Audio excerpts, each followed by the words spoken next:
Hello student, welcome to this YouTube channel Harish study centre. और आज हम पढ़ेंगे यहाँ पे क्लास 10th का जो वास्तविक संख्या होगा, जो सेकंड लेक्चर है, उसके बारे में डिटेल से डिस्कस करेंगे स्टूडेंट। हालांकि ये थर्ड लेक्चर है, लेकिन अपन यहाँ एक्सरसाइज 1.2 एक्सरसाइज सॉल्व करेंगे। तो देखो स्टूडेंट, यहाँ से हमारा वास्तविक संख्या है, वास्तविक संख्या है, इन्हें इंग्लिश में कहते हैं स्टूडेंट अपन रियल नंबर। क्या कहते हैं स्टूडेंट? Real number. देखो स्टूडेंट, यहाँ से जो वास्तविक संख्या है उसमें हमने जो प्रीवियस हमारा लेक्चर था उसमें हमने देखा था कि यूक्लिड विभाजन क्या है, और उसके अलावा वास्तविक संख्याओं के बारे में भी जाना था। आज हम डिस्कस करेंगे यहाँ पे आधारभूत प्रमेय, जो अंक गणित का आधारभूत प्रमेय होता है वो क्या होता है उसके बारे में देखते हैं स्टूडेंट। तो यहाँ से हेडिंग है अगली, अंक गणित का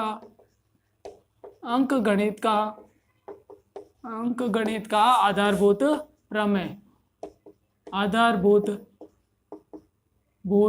प्रमेय। स्टूडेंट, इसे इंग्लिश में कहते हैं अपन fundamental theorem of digit mathematics. ठीक है स्टूडेंट। अब देखो ध्यान से, यदि अपन बात करें यहाँ पे आधारभूत प्रमेय की, तो आधारभूत प्रमेय अपन को ये कहता है कि कोई भी भाज्य संख्या अभाज्य संख्या का गुणनफल होती है। क्या होती है स्टूडेंट? वापस से रिपीट करते हैं, कोई भी भाज्य संख्या अभाज्य संख्या का क्या होती है? गुणनफल होती है। यहाँ तो इसे लिख सकते हैं कि कोई भी भाज्य संख्या अभाज्य संख्या का गुणनफल होती है। अभाज्य संख्याओं के गुणा के रूप में होती हैं। अभाज्य संख्याओं के गुणा के रूप में होती हैं। गुणा के रूप में होती हैं स्टूडेंट, ये ध्यान रखना। अब यदि यहाँ पे देखें तो इनके उदाहरण की बात कर सकते हैं, तो कोई भी भाज्य संख्या ले सकते हैं। उदाहरण के रूप में यदि 50 की बात करें, यहाँ से ले एग्जाम्पल है हमारे पास 50। स्टूडेंट, 50 का यदि अपन अभाज्य गुणनखंड करें, आपने छोटी क्लास में पढ़ा होगा कि अभाज्य गुणनखंड कैसे करते हैं। सबसे पहले जो छोटी से छोटी संख्या होती है उसका भाग देते हैं अपन। तो यहाँ से अपन 50 का अभाज्य गुणनखंड करेंगे तो 50 में 2 का भाग जाता है, तो 2 का भाग 50 में कितनी बार जाएगा? 25 बार। फिर 25 में 2 का भाग नहीं जाता तो उससे ठीक बड़ी संख्या का भाग देंगे।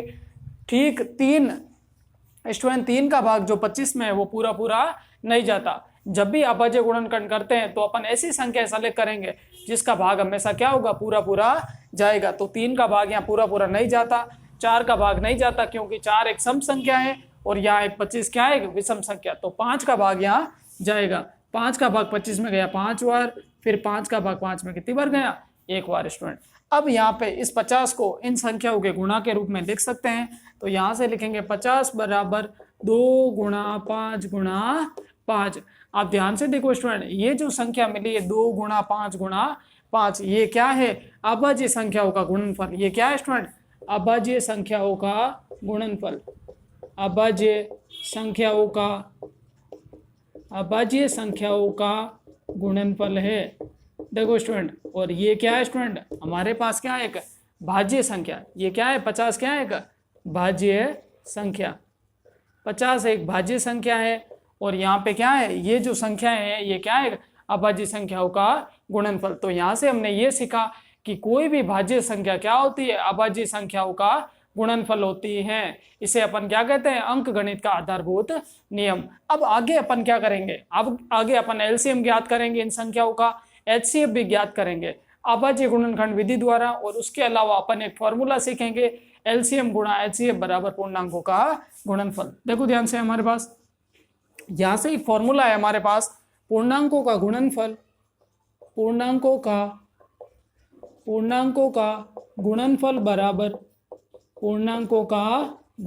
बराबर एचसीएफ गुणा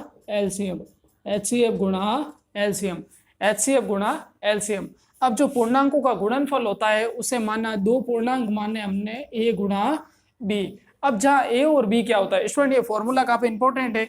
आगे वाले जो क्वेश्चंस होंगे इसके बेस पर बोर्ड के एग्जाम में क्वेश्चंस आते हैं, जहाँ a और b क्या है स्टूडेंट? धन पूर्णांक। यहाँ a तथा b क्या है स्टूडेंट? धन पूर्णांक। a तथा b धन पूर्णांक है। अब यदि आगे बात करें अपन इनको, तो एचसीएफ कैसे ज्ञात करते हैं और एलसीएम कैसे ज्ञात करते हैं। तो जब भी एलसीएम ज्ञात करेंगे तो यहाँ से आपको ये ध्यान रखना है, एलसीएम का मतलब होता है उच्चतम घात। आप जब भी एलसीएम निकालो तो आपको उच्चतम घात फाइंड करनी है, तो यहां से लिखेंगे उच्चतम घात, उच्चतम घात। अब आगे देखो, यदि अपन एचसीएफ की बात करेंगे तो लिखेंगे यहाँ पे क्या, कॉमन घात। क्या लिखेंगे, कॉमन घात। उच्चतम घात को इंग्लिश में कहते हैं मैक्सिमम पावर, और एचसीएफ में आपको क्या लेना है, उभयनिष्ठ घात। कॉमन को हिंदी में क्या कहते हैं, उभयनिष्ठ घात। तो यहां से लिखेंगे उभयनिष्ठ घात, उभयनिष्ठ घात। और उभयनिष्ठ घात जिसे इंग्लिश में क्या कहते हैं, common, common power, common power. अब नेक्स्ट देखो, यहां से ये हो गया एलसीएम और ये क्या हो गया स्टूडेंट, एचसीएफ। अब बात करें अपन यदि संख्याओं की, तो एचसीएफ और एलसीएम कैसे ज्ञात करेंगे और ये फॉर्मूला कैसे सत्यापित करेंगे, तो इसके बारे में अपन सीधे क्वेश्चंस करते हैं स्टूडेंट। हम शुरू करते हैं यहाँ से एक्सरसाइज 1.1। तो यहाँ से 1.2 सॉरी स्टूडेंट है ना, एक्सरसाइज 1.2 को सॉल्व करते हैं। उसका फर्स्ट क्वेश्चन सॉल्व करते हैं स्टूडेंट। हमारे पास फर्स्ट क्वेश्चन क्या है उसको देखते हैं। तो सबसे पहले फर्स्ट क्वेश्चन में लिखा हुआ है, निम्नलिखित संख्याओं का अभाज्य गुणनखंड के गुणनफल के रूप में लिखिए। कहने का मतलब स्टूडेंट, संख्याओं को अभाज्य गुणनखंड संख्याओं के रूप में लिखिए। तो पहला एग्जांपल लेते हैं 140 का। क्या लेते हैं स्टूडेंट, पहला लेते हैं 140। स्टूडेंट 140 का अभाज्य गुणनखंड में कैसे लिखेंगे, देखो ध्यान से यहाँ पे।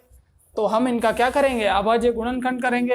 तो यहाँ से ये 140 इसको यूज करेंगे। सबसे पहले छोटी से छोटी संख्या का भाग देंगे। स्टूडेंट आप कभी भी एक का भाग नहीं दोगे स्टूडेंट, क्योंकि छोटी से छोटी संख्या का मतलब यहाँ पे 2 का भाग देना है। ठीक है स्टूडेंट, तो 2 का भाग देंगे। 14 में 7 बार गया और 0 का क्या होगा, 0।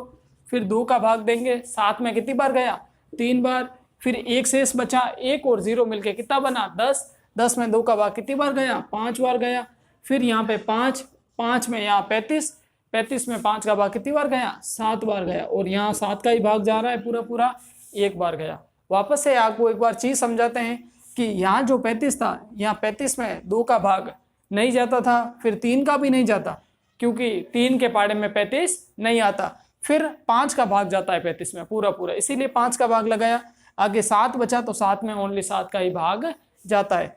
तो 140 को अपन लिख सकते हैं इन संख्याओं के गुणा के रूप में। तो यहाँ से लिख सकते हैं 140 बराबर 2 गुणा 2 गुणा 5 गुणा 7।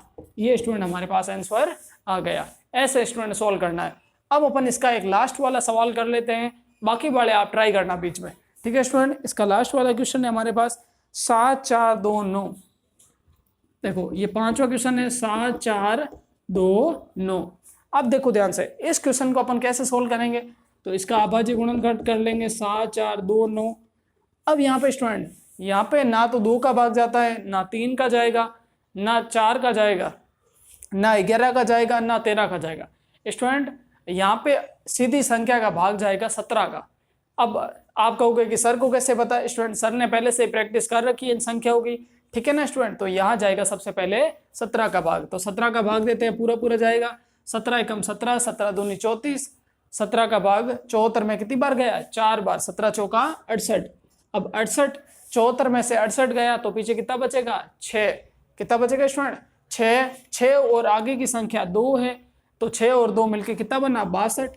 62 में 17 का भाग कितनी बार गया, 3 बार। 17 तिया 51, तो 3 बार गया। तो 62 में से 51 गया, तो पीछे बचा 11। 11 और 9 मिलके कितना बना, 119। 119 में 17 का भाग कितनी बार गया स्टूडेंट, 17 छके 102। 17 7 बार गया आई थिंक स्टूडेंट। 7 7 49, 4 7 एकम 7, 7 और 4 11, 7 बार गया स्टूडेंट। 17 का भाग 119 में कितनी बार गया, 7 बार। 17 7 119, तो यहाँ पे पूरा पूरा भाग चला गया है। अब यहाँ पे आगे भाग जाएगा स्टूडेंट, 17 का भाग नहीं जाएगा, अब 19 का भाग जाएगा। अब आपको लगेगा स्टूडेंट कि सर ने यहाँ पे सारी चीजें कैसे की है, तो स्टूडेंट आप जब प्रैक्टिस करोगे तो आपको अपने आप आइडिया लग जाएगा कि आगे संख्या यहाँ कौन सी होगी स्टूडेंट। नेक्स्ट देखो, यहाँ पे 19 का भाग पूरा पूरा जा रहा है। 19 का भाग पहले 43 में देंगे। 43 में 19 का भाग 2 बार गया, 19 दूनी 38, तो 2 बार गया। 43 में से 38 गया, पीछे बचा 5। 5 और 7 मिलके कितना बना, 57। 57 में 19 का भाग जाता है 3 बार। 19 एकम 19, 19 दूनी 38, 19 या कितना होता है, 57, तो 3 बार गया। अब 23 स्टूडेंट एक अभाज्य संख्या है जिसमें खुद के अलावा किसी का भाग नहीं जाएगा, तो यहाँ पे रहेगा 23, और 23 में 23 का भाग कितनी बार गया, एक बार। तो यहाँ से ये हमारे पास आंसर आ गया है। इस संख्या को गुणा के रूप में लिख लेते हैं अपन, देखो ध्यान से, इसको लिखेंगे अपन 7429 को, तो लिखेंगे 17 गुणा 19 गुणा 23। स्टूडेंट ये अभाज्य गुणनखंड अभाज्य संख्याओं के गुणा के रूप में ये संख्या लिख दी गई है। ये हमारा यहाँ से फर्स्ट क्वेश्चन स्टूडेंट सॉल्व हो गया। स्टूडेंट नेक्स्ट देखते हैं अपन, यहाँ से स्टूडेंट आगे हमारा क्वेश्चन नंबर 2 है, उसको शुरू करते हैं। क्वेश्चन नंबर 2 है, उसको एक बार रीड करते हैं। क्या है स्टूडेंट, पूर्णांकों के निम्नलिखित युग्मों के एचसीएफ और एलसीएम ज्ञात कीजिए तथा इनकी जांच कीजिए कि संख्याओं का गुणनफल है वो एचसीएफ और एलसीएम है। देखो ध्यान से, अपन को एचसीएफ और एलसीएम ज्ञात करना है। स्टूडेंट हमने एचसीएफ और एलसीएम के बारे में थोड़ा सा पढ़ा था, लेकिन अभी यहाँ सीधा सॉल्व करके बताएंगे और देखेंगे कि एचसीएफ और एलसीएम कैसे ज्ञात होता है। तो पहला हमारे पास है 26 और 91।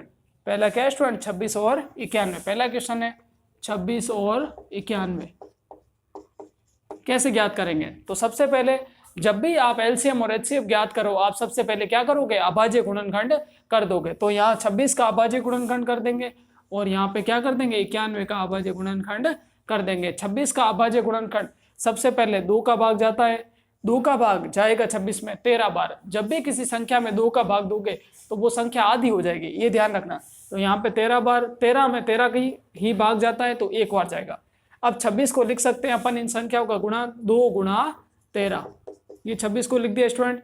अब 91 की बारी, 91 में यहाँ पे किसका भाग जाता है, देखो स्टूडेंट 2 का स्टूडेंट यहाँ भाग नहीं जाता क्योंकि विषम संख्या है। 3 का भाग चेक करने के लिए आप क्या करोगे, यहाँ पे स्टूडेंट देखो 3 का भाग आप जब भी चेक करो तो आप क्या करोगे, संख्याओं को जोड़ दोगे, क्योंकि हर बार संख्याएं बड़ी हो सकती है और अपन इतना लंबा भाग चेक नहीं कर सकते। तो सबसे सिंपल तरीका है, आप संख्याओं को जोड़ दो। तो यहाँ 9 और 9 और 1 कितना होता है, 10। जैसे 9 + 1 बराबर 10 होता है और 10 3 के पाड़े में नहीं आता, तो इसका मतलब यहाँ 3 का भाग नहीं जाएगा। अब यहाँ पे 3 का भाग नहीं जाता, 4 तो सम संख्या है, 5 में भी नहीं जाता, ठीक है ना स्टूडेंट। सीधा भाग जाएगा 7 में, 7 में किस में जाएगा स्टूडेंट, 7 का भाग जाएगा। 7 का भाग यहाँ 9 में गया एक बार, 7 एकम 7, 2 से 2 और 1 मिलके बना 21, 21 में 7 का भाग कितनी बार गया, 3 बार, यहाँ आ गया 13। अब यहाँ 13 में 13 का ही भाग जाएगा, एक बार जाएगा। इस संख्या को भी अपन गुणा के रूप में लिख सकते हैं। तो यहाँ से लिखेंगे 91 बराबर 7 × 13। यहाँ से ये चीज़ क्लियर हो गई हमारे पास। अब दोनों के अभाज्य गुणनखंड यहाँ से निकल चुके हैं। आगे देखो, यदि अपन बात करें यहाँ पे आगे के क्वेश्चंस को, तो एचसीएफ और एलसीएम निकालना है, तो पहले एलसीएम निकालते हैं। एलसीएम बराबर, स्टूडेंट हमने डिस्कस करा था कि एलसीएम कैसे निकालते हैं, कि संख्याओं का जो क्या है, उच्चतम घात है। तो देखो ध्यान से, यहाँ पे 2 की घात 1 है और यहाँ 2 की घात है ही नहीं, तो 2 की घात 1 ही उच्चतम है, ठीक है। यहाँ 13 है, 13 की घात 1 है और यहाँ पे भी 13 की घात कितनी है, 1 है, तो यही रहेगी उच्चतम घात। यहाँ 7 की घात 1 है और यहाँ 7 की घात है ही नहीं, तो उच्चतम घात यही है, ये 7। इसको हल करते हैं स्टूडेंट, 2 का गुणा 13 से 26 और 26 का गुणा 7 से कर देंगे। ये 26 गुणा 7, 7 चंगा 42 और 4, 7 दूनी 14, 14 और 4 कितना होता है, 14 और 4 18, 182। तो इसको लिखेंगे तो हमारे पास कितना आ गया, 182। तो ये तो हमारे पास आ गया एलसीएम। अब अपन ज्ञात करते हैं एचसीएफ।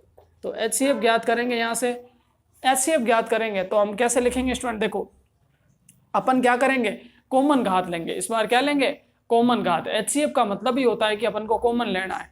तो यहाँ से कुछ कॉमन आ रहा है कि देखो यहाँ 2 तो नहीं है, 13 यहाँ दोनों में ही है, यहाँ पे भी है और यहाँ पे भी है, तो 13 कॉमन आ गया। तो यहाँ से एचसीएफ क्या आ गया, 13। अब अपन फॉर्मूले में वैल्यू पुट करते हैं। हमारा फॉर्मूला क्या था, पूर्णांकों का गुणनफल बराबर एचसीएफ गुणा एलसीएम। तो यहाँ से सूत्र लिखेंगे, पूर्णांकों का गुणनफल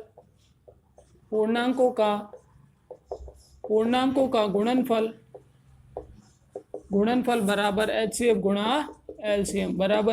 गुणा एलसीएम।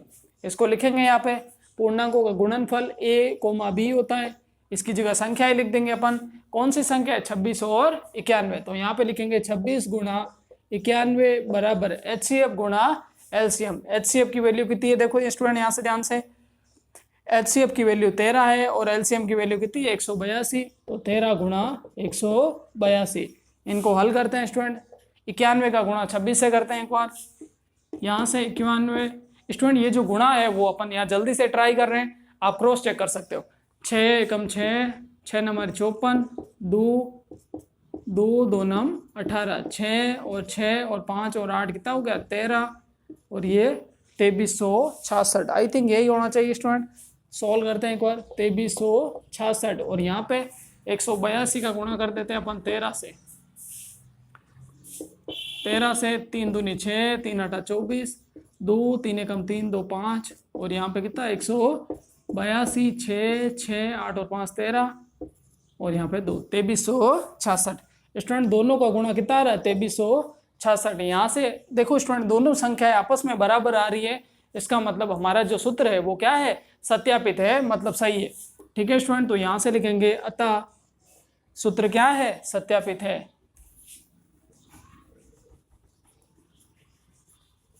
अतः यहाँ से अपन लिखेंगे अतः सूत्र सत्यापित है। अतः सूत्र सत्यापित है। ठीक है स्टूडेंट, जैसे ही सूत्र सत्यापित हुआ तो आपको लिखना है इति सिद्धम। क्या लिखना है इति सिद्धम। आगे चेक करते हैं स्टूडेंट, एक और क्वेश्चन इसका ट्राई करते हैं जो अच्छा हो। ठीक है ना स्टूडेंट, यहाँ से हमारे पास क्वेश्चन नंबर 3 है 336 और 54। तीसरा क्वेश्चन है 336 और 54। ठीक है स्टूडेंट, वही काम अपन फिर से करेंगे कि सबसे पहले अपन क्या करेंगे अभाज्य गुणनखंड लेंगे। तो देखो ध्यान से, यहाँ पे हो जाएगा 336 और यहाँ पे कितना हो जाएगा 54। देखो ध्यान से, यहाँ पे सम संख्या है तो 2 का भाग जाएगा, 2 का भाग 3 में एक बार गया, फिर 1 शेष बचा, 1 और 3 मिलके 13 बना, 13 में 2 का भाग कितनी बार गया 6 बार गया, और यहाँ 1 शेष बचा, 1 और 6 मिलके कितना बना 16, 16 में 2 का भाग कितनी बार गया 8 बार।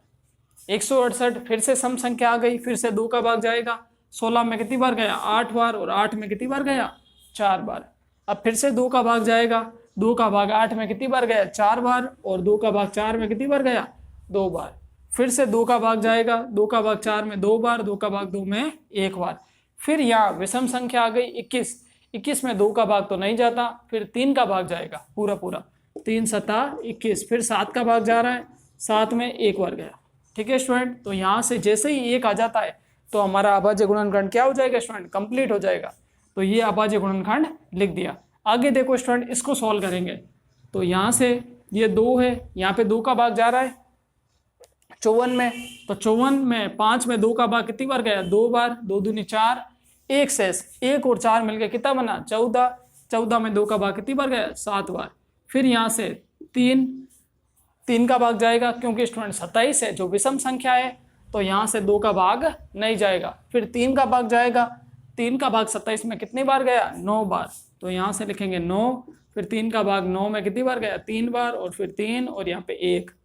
यहाँ तक स्टूडेंट क्लियर हो गया हमारे पास। अब इनको जो गुणनखंड है उनके रूप में लिख लेते हैं। देखो ध्यान से, 336 को लिखेंगे अपन ये 336, इन संख्याओं का गुणा के रूप में लिखेंगे तो 2 गुणा 2 गुणा 2 ऐसे लिखेंगे, 2 गुणा 2 गुणा 2, और गुणा कितना हो जाएगा 2, फिर 3 गुणा 7, फिर 3 गुणा 7। ठीक है स्टूडेंट, अब देखो अगला है 54, तो 54 को क्या लिखेंगे, देखो 54 को क्या लिखेंगे 2 गुणा 3, 3 गुणा 3 गुणा 3, 3 गुणा 3। ठीक है स्टूडेंट, यहाँ से ये चीज़ क्लियर हो गई।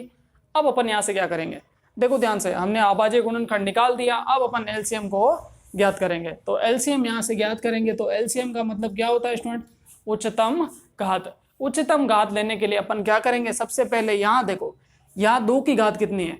देखो स्टूडेंट, जब इसको लिखेंगे तो इसको थोड़ा सरल कर सकते हैं अपन आगे।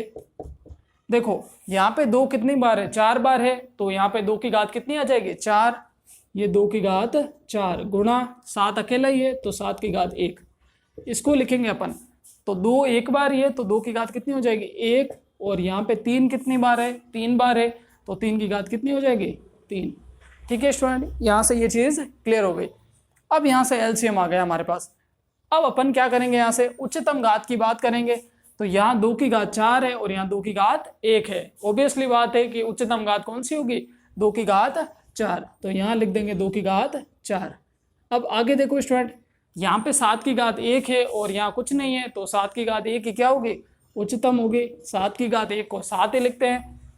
यहाँ 3 की घात 3 है और यहाँ 3 है ही नहीं, तो 3 की घात 3 ही क्या होगी, उच्चतम होगी। ये 3 की घात 3। इसको हल करते हैं। 2 की घात 4 क्या होता है, 2 गुणा 2, 2 को कितनी बार लिखेंगे, 4 बार, तो 2 गुणा 2 गुणा 2 गुणा 2। फिर 3 की घात 3 है, तो 3 कितनी बार आ जाएगा, 3 बार।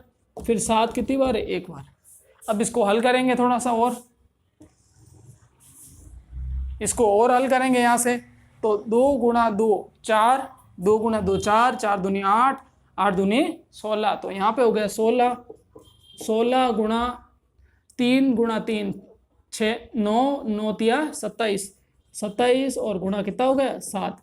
वापस से इस संख्या को ऊपर रिपीट कर लेते हैं। ये संख्या आई है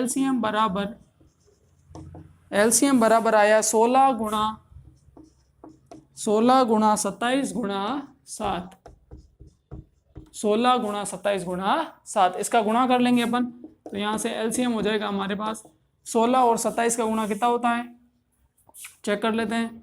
27 और 16, 6 7 42, 4 6 दूनी 12 और 4 कितना होता है, 16, और ये 27 कितना हो गया, 2, 7 और 6 कितना हो गया, 7 और 6 13, और यहाँ पे 4 432, 432 का गुणा किससे कर लेंगे, 7 से। फिर ये 7 से करो, तो यहाँ पे हो जाएगा 7 दूनी 14, 1 7 या 21 और 1 कितना हो गया, 22, ये 2 और 7 चौका 28, 28 और 2 कितना हो गया, 30। हमारे पास इसका एलसीएम आया है 3024। स्टूडेंट यहाँ से एलसीएम आया है हमारे पास कितना, 3024। अब देखो स्टूडेंट नेक्स्ट देखते हैं। यहाँ से जब अपन एलसीएम की बात करेंगे तो एलसीएम कैसे लिखेंगे, देखो ध्यान से। एलसीएम एचसीएफ लिखेंगे। देखो एचसीएफ बराबर, एचसीएफ का मतलब क्या होता है स्टूडेंट, कॉमन घात। तो जब कॉमन घात की बात करेंगे तो यहाँ चेक करो कॉमन घात क्या आ रही है, यहाँ 2 है और यहाँ पे भी 2 है, तो 2 कॉमन आ गया दोनों में से। गुणनखंड का यूज करेंगे, ये 2 कॉमन आया। फिर यहाँ पे 2 है लेकिन यहाँ नहीं है, यहाँ सारे 3 है लेकिन यहाँ 1 3 है ओनली, यहाँ 3 और 1 ही है 3, तो 1 3 भी कॉमन आ गया हमारे पास। और कोई संख्या कॉमन है क्या स्टूडेंट यहाँ से, और स्टूडेंट कोई भी संख्या कॉमन नहीं है। 7 यहाँ है लेकिन यहाँ नहीं है, बाकी वाले 3 यहाँ है लेकिन यहाँ पे नहीं है, तो यहाँ से अपन एचसीएफ को लिख सकते हैं 2 गुणा 3 कितना होता है, 6। तो हमारे पास एचसीएफ आ गया 6 और एलसीएम कितना आ गया, 3024। अब अपन वही सूत्र में अपन क्या करेंगे, वैल्यू पुट करेंगे। हमारे पास फॉर्मूला क्या था स्टूडेंट, पूर्णांकों का गुणनफल, पूर्णांकों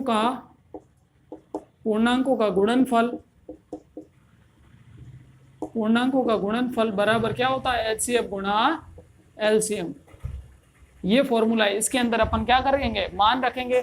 तो आप प्लीज क्या करोगे, इनका स्क्रीनशॉट ले लेना पहले, तो फिर अपन नेक्स्ट करते हैं। देखो ध्यान से स्टूडेंट, यहां से अपन क्या करेंगे, फॉर्मूलाज को वापस से रिपीट करेंगे। तो यहां से लिखेंगे पूर्णांकों का गुणनफल